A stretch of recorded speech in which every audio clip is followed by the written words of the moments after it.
It's all yours. Questions for Jurgen, please. Hi, Nick from BBC here. It's been about 3 years since you've done a trip like this, coming to the other side of the world. What is it that you've missed and perhaps not missed about doing these big pre-season tours? 3 years, where have we been 3 years ago? I forgot it. Was it USA or was it Hong Kong?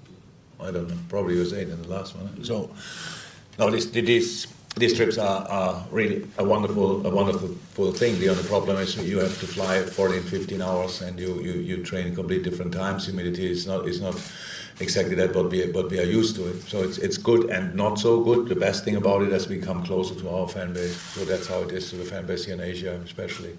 We know how big it is and we know how important it is to come here. And we really love doing it from a training point of view. And then first and foremost, I'm a coach and.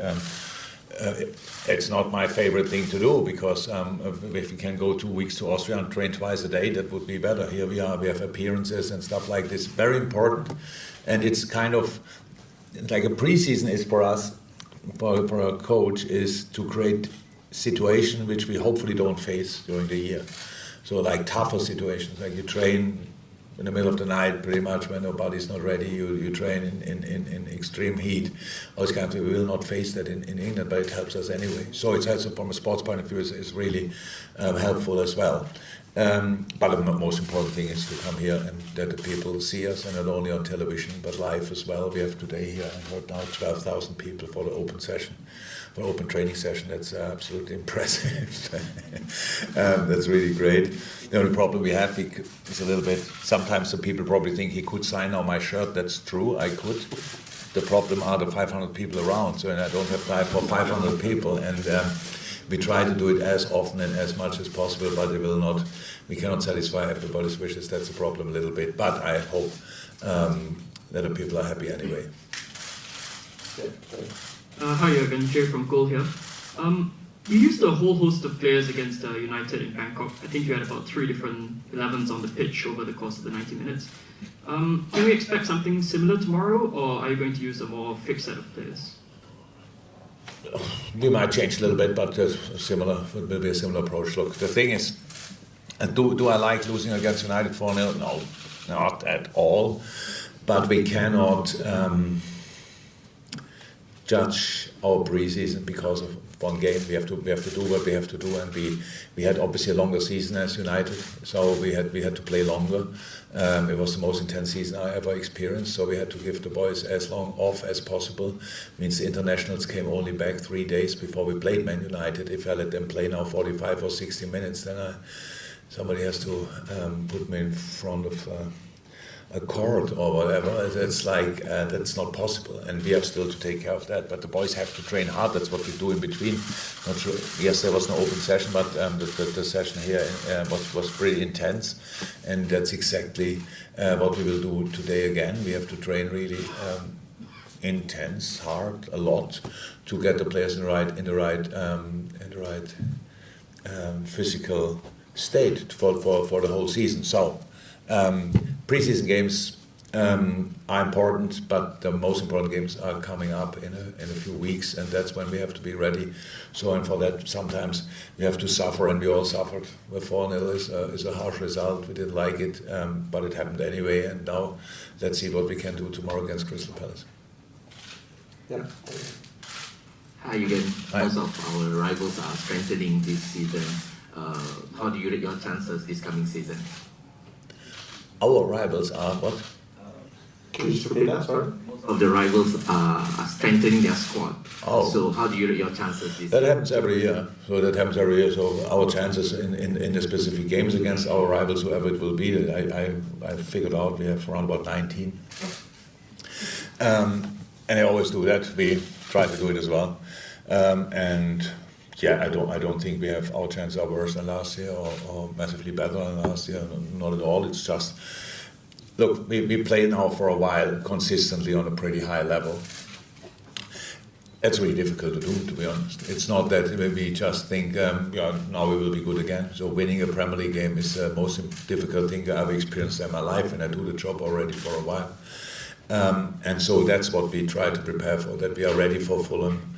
and then for all the others in the league. And of course, before that, we play Man City. Try to be ready for that as well. But really, that we respect all the opponents in the Premier League, and it's really difficult. Nothing to do with who they signed or who came in and stuff like this.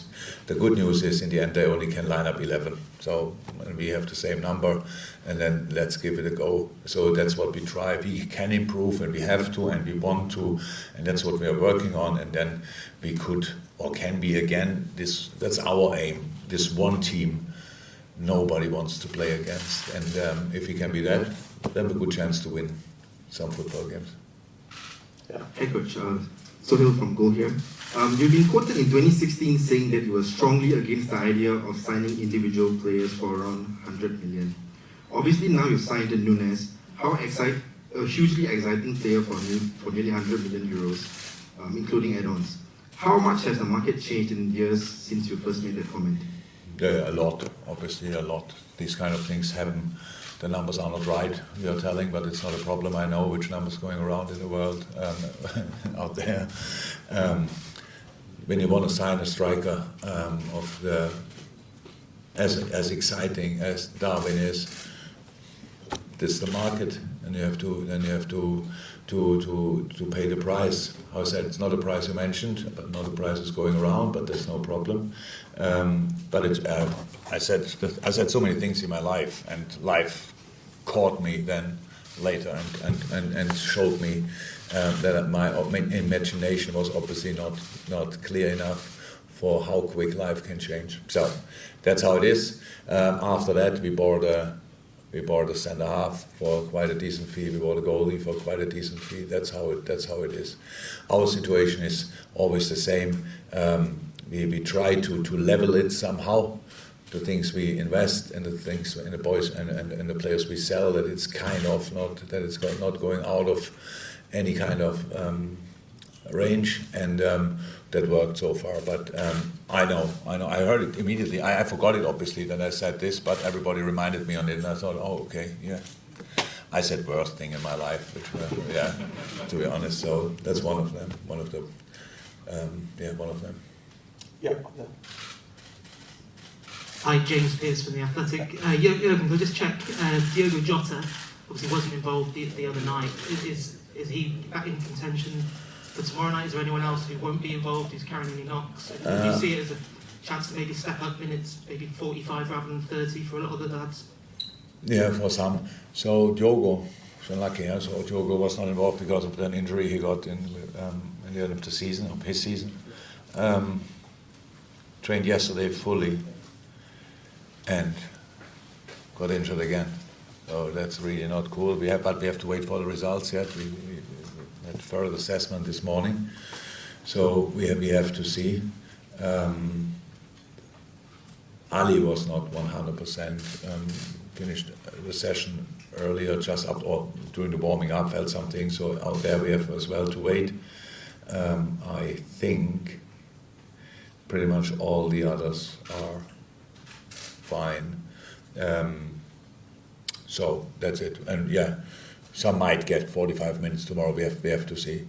But again, it's a period of the year where we have to be really careful with different things. And footballers these are our only boys we have. We have a lot of them, but these are the only ones we have, and so we have to take care that we bring them in the best possible situation for the whole season. Can I just check with Diogo? Is that his hamstring again? Is it the same thing that's aggravated?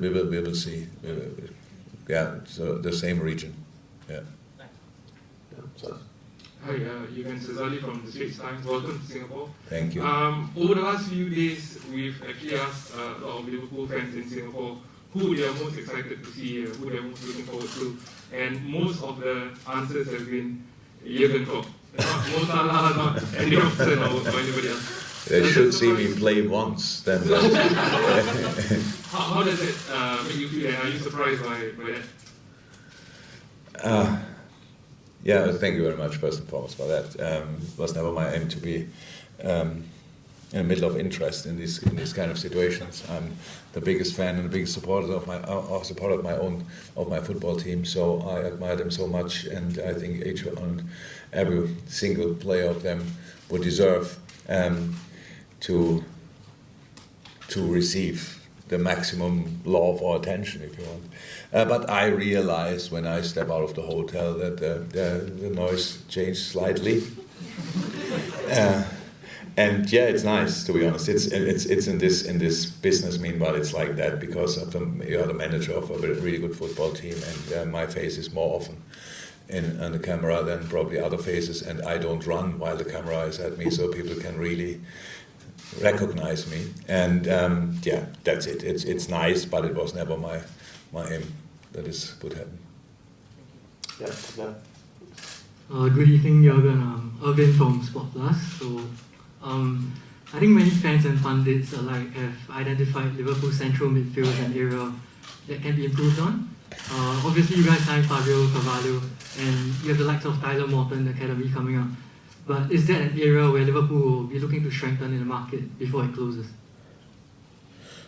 Now, how I said, if nobody wants to leave, but no player came to me with that request yet, I don't expect it really, to be honest.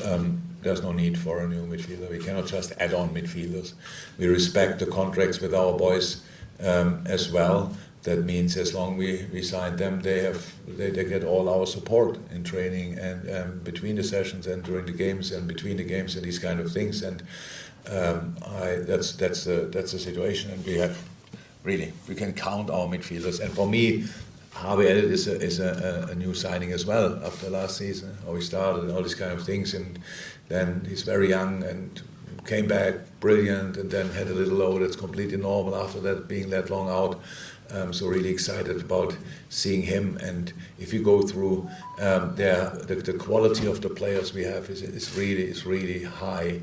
And people make one mistake. They underestimate the chance that a player who didn't play his best season last year might play the best season this year. And it's like football fans, I'm not sure all, but some don't give people the chance to improve. It's like he didn't play well last year, so he cannot score goals, he cannot do that, so get him out of the house. Thank God I'm not like this. So I judge potential as much as the last season. Actually, the last season it's not really interesting, it's gone. So it's about when a player didn't perform on his highest level, it's at least 50% my fault. So I have to improve, I have to say the right things, I have to say better things, I have to help him in a better way, because it's not about the potential of these players, and that's incredibly high. It's about bringing it on the pitch. And why should we stop that after a year where we nearly won 4 trophies? I know we didn't, but we were as close as somehow possible. That's the reason. So I said, if these boys want to stay, they will stay, and then we will work with that. Thank you, Evan. You're welcome. Yeah. Okay. This one. Hi, you can hear from ESPN again. Great to have you in Singapore. Obviously, pre-season at a time where there's new signings, a lot of excitement, a lot of, I guess, expectation for new signings as well. I think Darwin Nunez, everyone's looking forward with that big price tag as well. I think there's been a bit of premature and unfair reaction on his first outing. How much do you think there will be that pressure with a huge price tag? But as a club, as a manager, how much do you also want to, I guess, protect him from this external pressure with the media and all, knowing that he might take time to succeed, but he will get there eventually? I'm not worried at all. So the general judgment is absolutely nil interesting. So and it will be like this, and we all know it's kind of like a joke or a game for some people to pick out some situations where a player is not doing well. The only real important thing is, first and foremost, how I judge the situation. It's important for the player, and I couldn't be more calm about it. I'm completely convinced about his potential. And actually what our people think, so the Liverpool supporter and the whole world. So they should know now, after a while, that new players need time and get time. And we should be the first, all Liverpool supporters on this planet, the first one who just delete the fee we paid. Just delete it. It's not important. Now a boy from us, and now we do absolutely everything to not only see the things we saw from him at Benfica. No, from there we go. This is the basis. And again, it's my responsibility to help Darwin that he can fulfill his full potential. And I'm in it. I'm in that responsibility, and I'm completely calm. I know with strikers it's like this: he missed a chance, and then we have these kind of nervous people out there. Oh my God, he missed a chance! I can promise, it will not be the last. For no striker in the world, he will miss chances. That's how it is. Having them is good, and from there we go. So again. That's only a game from I think a little bit from other clubs, stuff like this, which normal supporters of other clubs. That's what our fans probably do with signings of Manchester United and stuff like this. But we cannot take that we cannot take that serious. So I think really with half of a football brain, you don't doubt the potential of Darwin Nunez. And now we have to help him that he can fulfill that as quick as possible. That's all. Okay, guys, Jurgen's got to get to training, so one more question, please. Yeah. Hi, Jurgen, Marcus from OneFootball. Can I ask you about Taki Minamino, who's joined AS Monaco? How do you think he'll fare in League One, and how would you describe his time at Liverpool? Yes, he will succeed in League One. I wish him all the best. We miss him, honestly. He was a fantastic. He is a fantastic player, and he was a fantastic part of our squad. And we should not forget that as an offensive player coming to Liverpool in a time when the settled front three were Mane, Firmino, Salah, the new signing was Diogo Jota. It's not like that you have to be a bad player to not be in the first lineup. No, you have to be a world-class player to be around and to be the next one coming on and stuff like this. So Taki did incredibly well for us, and I would have loved to keep him. But I understand 100% that he wants to play more often and more regular. That's absolutely right from his point of view, 100%. And so we wish him all the best. We can easily say we wouldn't have won one trophy if Taki Minamino wouldn't have been with us last year. He scored all the decisive goals to get us to the final.